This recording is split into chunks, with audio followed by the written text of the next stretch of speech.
All right, greetings everybody from a swelteringly hot Japan, as Japan is in one of its worst heat waves in a really long time.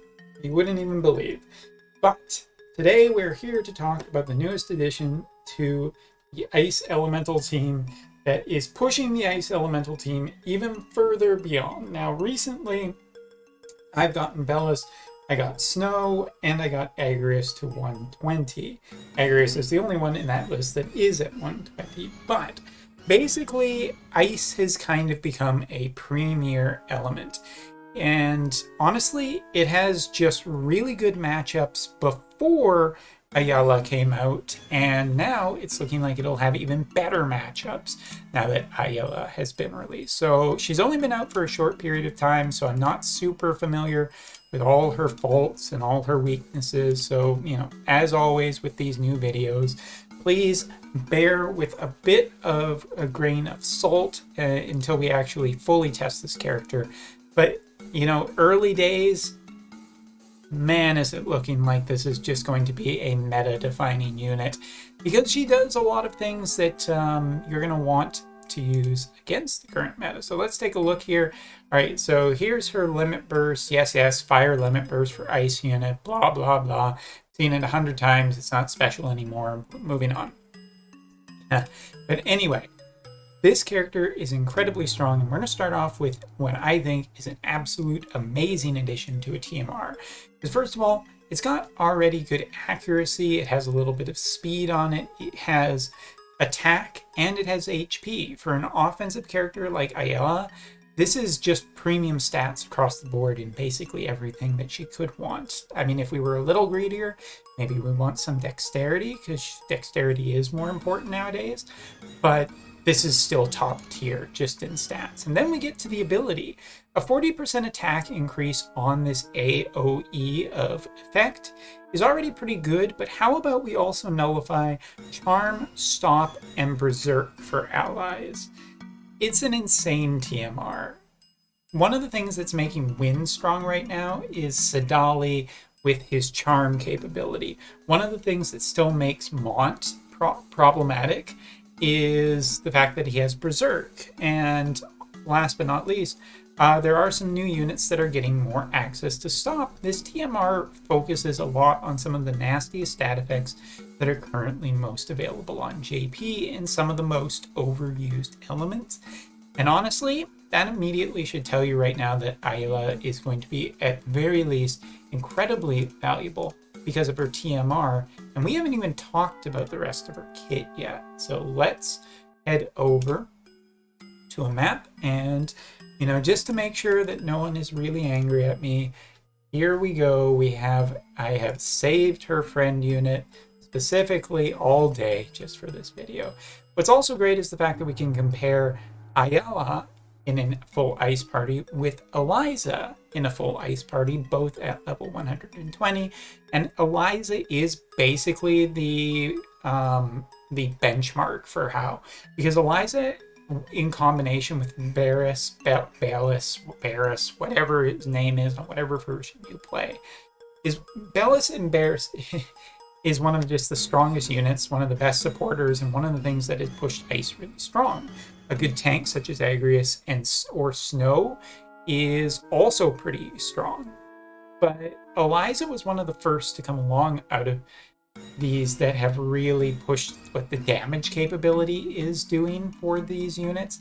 And Eliza is, in fact, very powerful. So that's why I'm using her for this benchmark.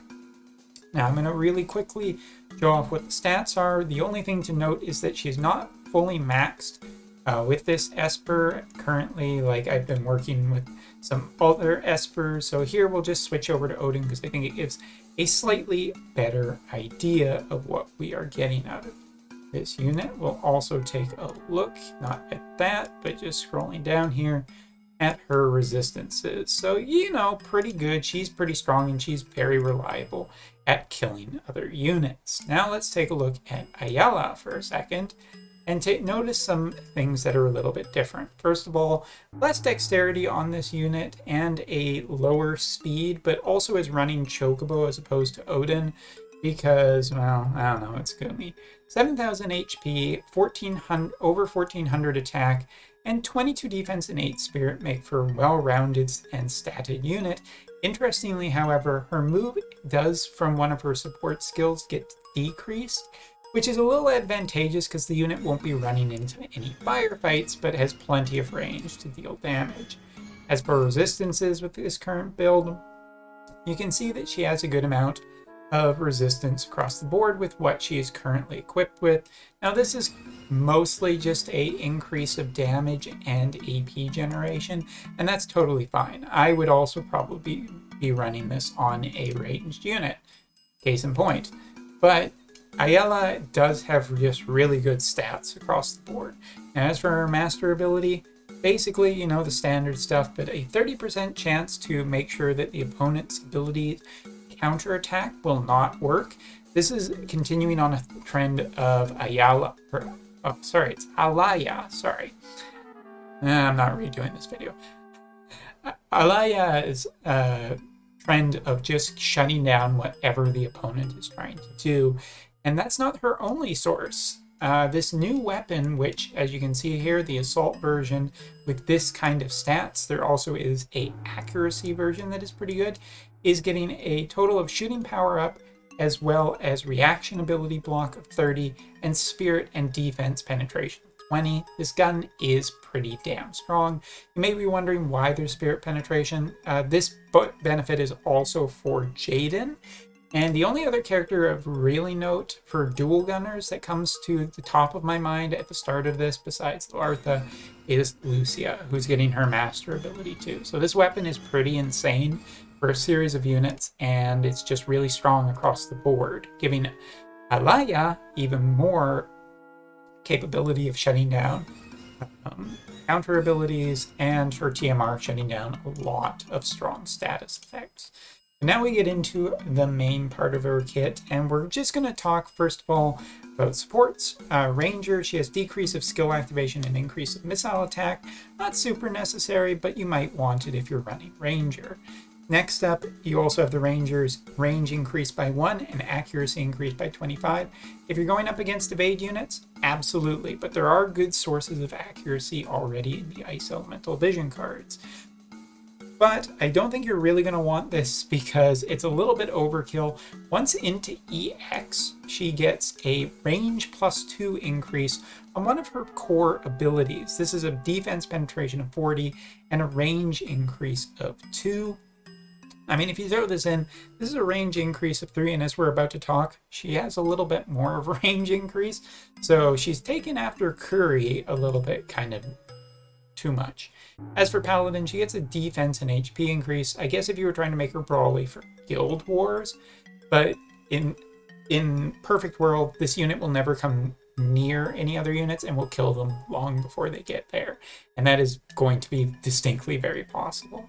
Now for the cost of or benefit of a move -1, again keeping Alaya out of, thinking about keeping her out of the thick of battle, missile attack increased by 12, and acquired AP increased by 40.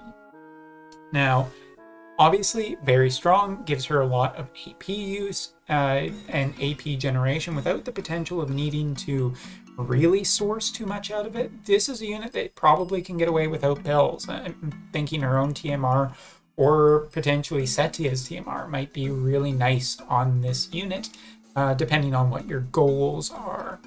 As for her counter abilities, boy, do you have a premium choice here. You have Paladin's decreased physical damage, which is honestly good for just making her very tanky. You have Ranger's Reflex to avoid both physical and magical attacks. Or last but not least, you have her own job, which also has a counter ability. This one, interestingly enough, chance to counter physical damage by 15%, 200% chance to evade that physical attack only, no magical attack you can, but increases attack by 30% for 3 turns for herself. If you're looking at, just going up against an entire physical team, this is potentially more backbreaking than Reflex is. Honestly, this is one of those customizable choices where you have some really nice, but if you're going up against a purely physical team and you know you can get away with it, what a premium to get a 30% attack boost for multiple turns for basically just existing.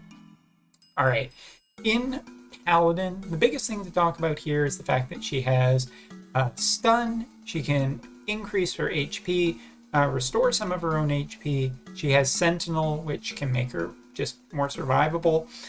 She has a Attract Blade, which is an interesting one. But the best one that she has in Paladin is the reduced physical damage taken by 50% for 3 turns. It's strong ability on every Paladin, and it just makes this unit harder to kill from a physical approach, so sweet. Next up is Ranger. She does have access to poison through Ranger, which can be really useful in certain scenarios. She has 100% hit chance ability, so she has sure hit. And besides a bunch of other physical damaging abilities, she can increase her evasion rate, and I think that ability is totally worthless in her kit because she's just never going to be really that much of an evade character, but she has Barrage.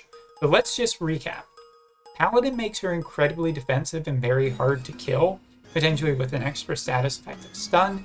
Ranger gives the chance of poison, 100% hit chance, and barrage for farming practicality. Honestly, pretty well rounded. And now, here comes the thing that is the icy dagger in the heart of how you are going to build this unit, because her main job is no slouch. First ability is a single attack target ability that decreases attack and agility by 40% and 20% for 3 turns respectively. But the second ability is just cruel. A single target attack, and again, remember, we can increase the range on this thing. It's 165 mod, it's a single target hit, but it has a 25% chance to inflict charm on the enemy for 3 turns. Sadali has it on his limit burst, Alaya has it in her kit. This is insanely cruel and punishing for opponents who don't have any kind of charm protection. One of the biggest things is that, with the AI changes and everything, charm is an incredibly powerful status effect. And this is just scary to have access to this constantly at a high range for very little AP.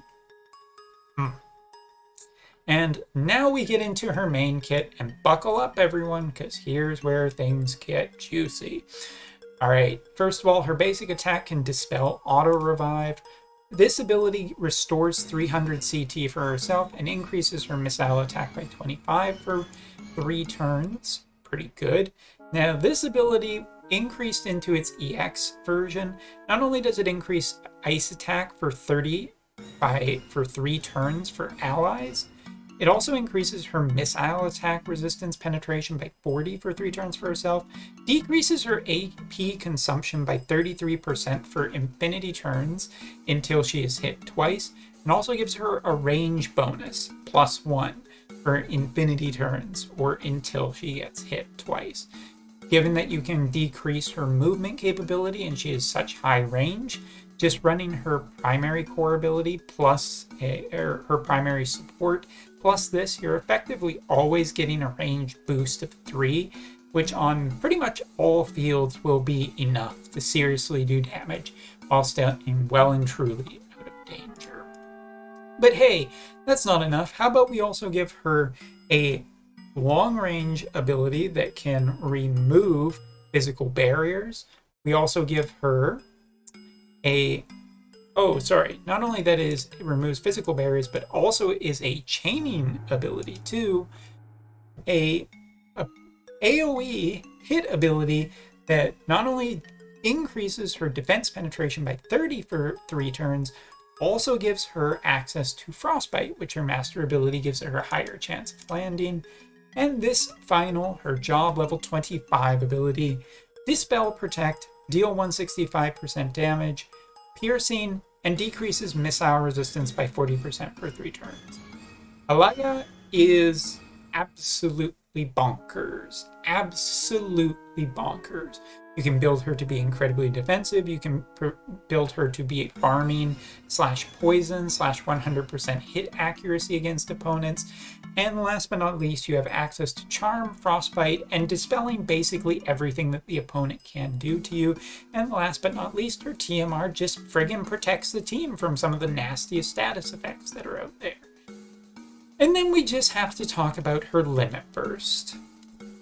Her Limit Burst has a 67% chance to inflict Immobilize for 3 turns, but if the target is immobilized, and this is a single target, but since it has such good range close up to her, I think it's totally fine. This ability also gets a 2-hit on it, and it will decrease ice resistance by 40%. Well, 38%, but close enough. Alaya is insane. Fantastic unit in a long series of fantastic units. It feels very much like a big response. And Ice has just so many great vision cards. There's already, for instance, this vision card. There's Chaos Odin. There's a Snow vision card. It's just an abundance of wealth of how much this character has available to her and how strong she is and how she can deal with just so much situations. One of the things that I love is that a character who is just so flexible and can handle basically everything that is thrown at them, and Alaya can do that. And I'm just going to bring this up really quickly. We're going to run a bit of a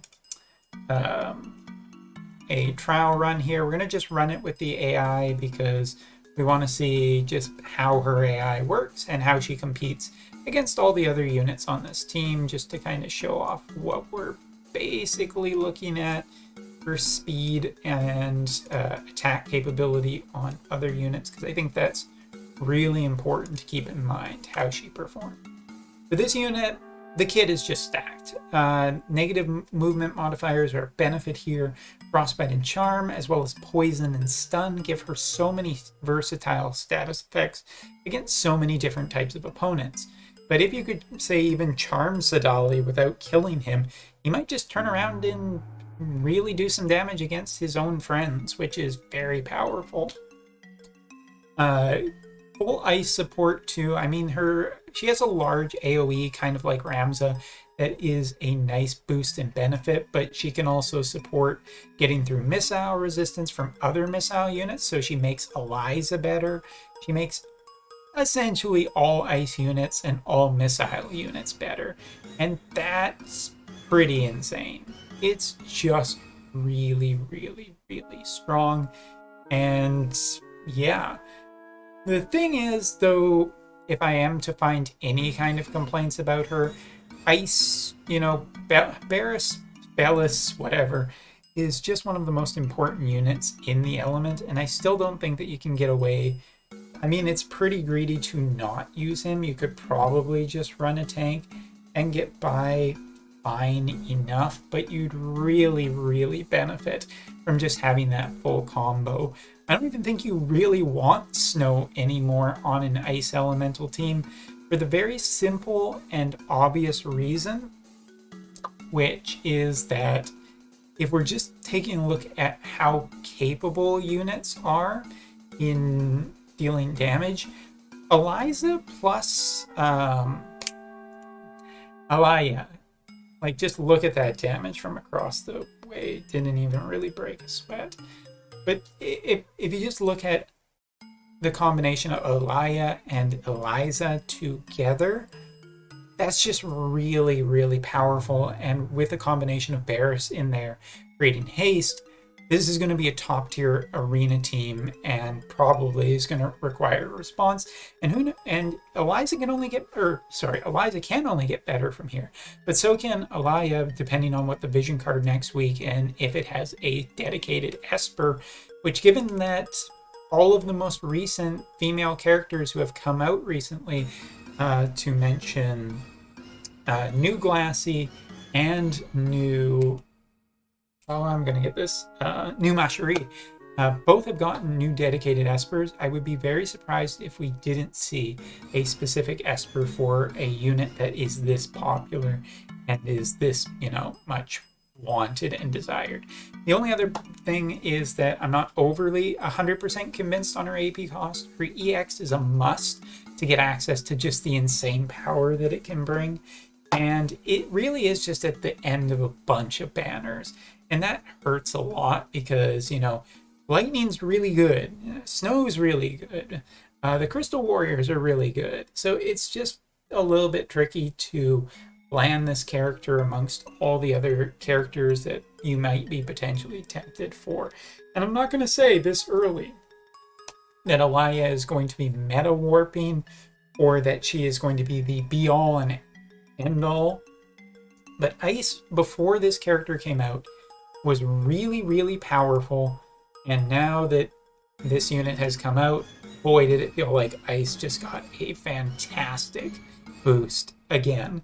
The only thing that I can possibly say to end this review is, who knows? Maybe we're going to see a Fire Summer Magic character that will really contest this unit, but that feels like one of the things that Fire's definitely going to need if it wants to compete against this. And you can probably still throw Alaya on Celeste's story and still be totally fine against Fire. Oof. Anyway, that's all for this video. Hope you found it insightful and interesting and informative, if nothing else. And I'll be talking more about her on my stream. So if anybody has any questions, and as a bonus to the people making it to the end of this video, we're just going to switch over here for a second. I just want to talk about the announcement tonight that next week, unsurprisingly, will be a raid. So I know that some people have been asking me, hey, Umbra, does background farming work with raids? How does it work? How does it do all of that?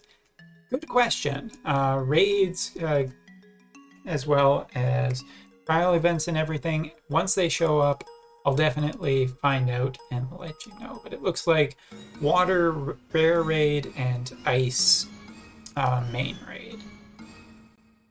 Can't wait to see what the piece of equipment is that makes it even stronger. Hold on. Wait a minute. Yeah, you know, come to the live stream and ask me what it looks like. See you later.